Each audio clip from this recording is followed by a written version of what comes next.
মানে আমি আমার শুরুটা হয়েছিল লাস্ট টাইমে সুপারস্টার থেকে। আমি খুবই কাজ কম করতাম, যেটার কারণে আমাকে মানুষ খুব কম চিনত। বাঙালি খুব ব্র্যান্ড অ্যাম্বাসেডর ছিলাম, ওইটার সুবাদে একটু চিনেছিল। বাট যখন আমি ব্যাচেলার পয়েন্টে ঢুকলাম, আমাকে সুযোগ করে দিল কাজল অমি ভাই। কি বলবো, মানে এটা আসলে ভাষায় প্রকাশ করার মতো না। মানে এত এত বড় একটা সুযোগ আমার লাইফে আসবে কখনো চিন্তা করিনি। অ্যান্ড এটা যে কিভাবে আমার লাইফ চেঞ্জ করেছে ব্যাচেলার পয়েন্ট, এটা আসলে বলে বোঝানো যাবে না। যেখানেই যাই, রাস্তা ঘাটে, দেশের বাইরে, যেখানেই যাই, সবারই শুধু একটাই কথা, আপু ব্যাচেলার পয়েন্ট সিজন 5 কবে আসবে? অ্যান্ড সবার একটাই কথা যে অন্তরা আপু আপনার সাথে শয়তানি কবে দেখবেন? আপনি আবার কবে শিমুলের সাথে শয়তানি করবেন? শিমুল ভাই কি আবার হাত কাটবে ওনার জন্য? মানে কথাগুলো এমনভাবে আমাদেরকে জিজ্ঞাসা করা হয় অ্যাজ ইফ আমরা তাদের পাশের বাসার কেউ, আমরা তাদের খুব আপন কেউ।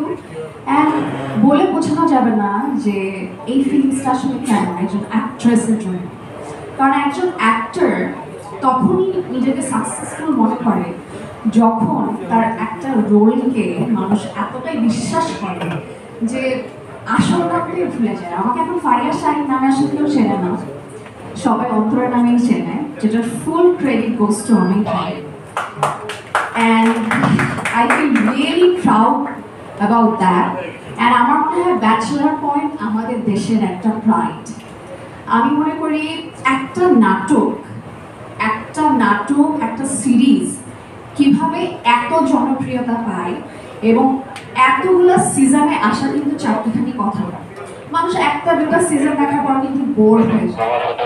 5 নম্বর সিজন পর্যন্ত মানুষের যে ম্যাডনেস, ক্রেজিনেস, এটা শুধুমাত্র তখনই সম্ভব হয় যখন ওই ধারাবাহিকতাটা ধরে রাখা যায়। মানে অমিত ভাই জিনিসটা এত সুন্দরভাবে ধরে রেখেছেন এই সিজন 5 দেখার জন্য, তাই সবাই মুখিয়ে আছেন। আপনারা সবাই এসেছেন এবং আমি শিওর কালকে যখন অমিত ভাই পোস্ট করলো যে 5টার সময় অফিসিয়ালি ঘোষণা হবে যে ব্যাচেলার পয়েন্ট কখন আসবে, everyone is waiting for that, যে কখন, কবে, কয়টা থেকে শুরু হবে ব্যাচেলার পয়েন্ট। সবাই চিন্তা করেন মানুষের ভালোবাসা কোন লেভেলে না গেলে সে কিন্তু তার চাকরির সমস্যা হতে পারতো বা হয়েছে কিনা আমি জানি না, কতটুকু রিস্ক সে নিয়ে, কতটুকু ভালোবাসে সে আমাকে, আমার ক্যারেক্টারটাকে, সেই রিস্কটা নিয়ে আমাকে বিএফডিতে দাঁড় করায়। আমার 5 মিনিটের মধ্যে আমার সব কাজ রেডি হয়ে গেল এবং আমি আর movie ready. And my mom, she was so proud that day. আমার কান্না আসতেছে। আম্মু স্মাইলড and said, তুমি কিছু হইছো, আসলে এতদিনে তুমি কিছু হইছো। আমরা প্রথম থেকে চাইতাম না যে তুমি কাজ করো, বাট এখন মনে হচ্ছে মানুষ তোমাকে কত ভালোবাসে। So I am so grateful to my audience. And Ami ভাইয়ের কথা তো মানে বারবার বলবো, thank you so much for making me Antara and giving me a new name, new identity. And আমি যেটা বললাম, আমি 2 বছর কোনো কাজ করি নাই, আমি ওয়েটেড ফর ব্যাচেলার পয়েন্ট।